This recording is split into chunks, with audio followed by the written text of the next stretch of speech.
హరే కృష్ణ. ఒక మనిషి మనసులో నిజాయితీ ఉన్నప్పుడు ఆ వ్యక్తిత్వం మనకి చాలా అందంగా కనిపిస్తుంది. అనుమానంతో బ్రతికే వ్యక్తి ఈ ప్రపంచంలో ఎక్కడికి వెళ్ళినా కూడా ఆనందం పొందలేడు. మీరు కోపంలో ఉన్నప్పుడు ఎక్కువగా మౌనాన్ని వరించండి. ఎందుకంటే ఆ సమయంలో మీ నోటి నుంచి వచ్చే మాటలు కావవి మారణాయుధాలు. మీరు చెప్పుడు మాటలు వింటే మీ జీవితానికే మీరు మోసం చేసినట్లుగా.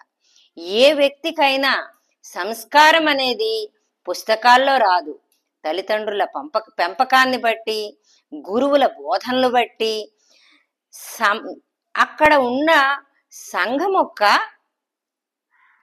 తీరుని బట్టి ఆ వ్యక్తి యొక్క సంస్కారం అనేది వస్తుంది.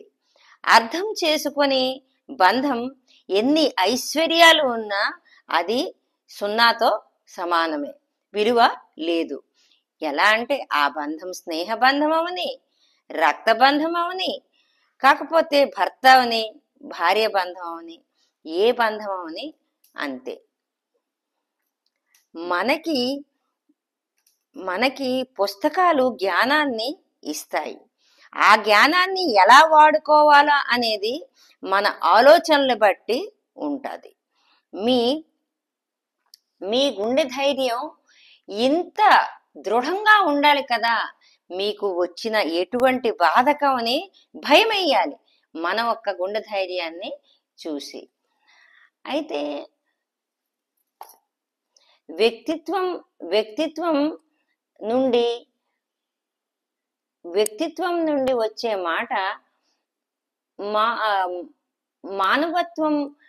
వ్యక్తిత్వం లేని మాట, మానవత్వం లేని ప్రేమ,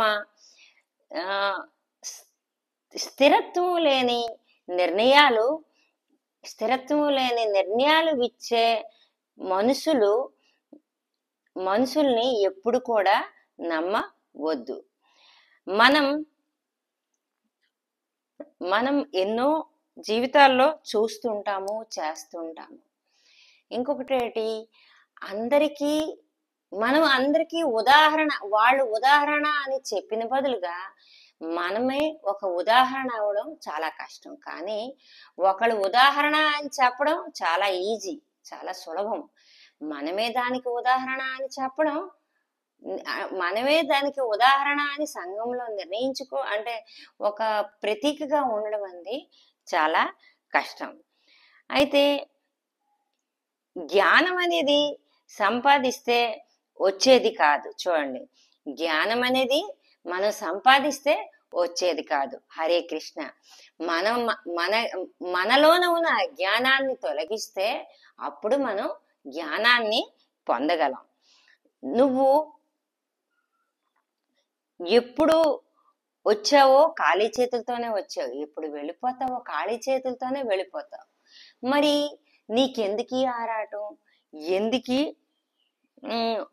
ఎందుకీ తపన అనేది కృష్ణ బోధన. అయితే ఏ బంధం అయినా అర్థం చేసుకోవడంలో ఉంది, నిలుపుకోవడంలో కూడా ఉంది.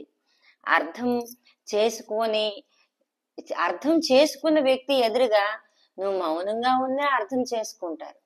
కానీ అర్థం చేసుకోపోయిన వ్యక్తి నువ్వు మాట్లాడినా, నీ బాధ చెప్పినా కూడా అర్థం చేసుకోరు. నువ్వు పలికే ప్రతి మాట ప్రేమతో ఉండాలి. అంతేకాదు, నీ నోటితో కాదు, నీ చేతలతో కూడా అది నీతిమంతంగానే ఉండాలి. నీవు గెలిచిన గెలుపు నీకే ఆనందాన్ని ఇవ్వనప్పుడు మరి ఆ గెలుపుకి అర్థమే లేదు. ఇంతటితో సెలవు తీసుకుంటున్నాను. మరికొన్ని విషయాలతో మళ్ళీ మీ ముందుకి మరో వీడియోతో వస్తాను.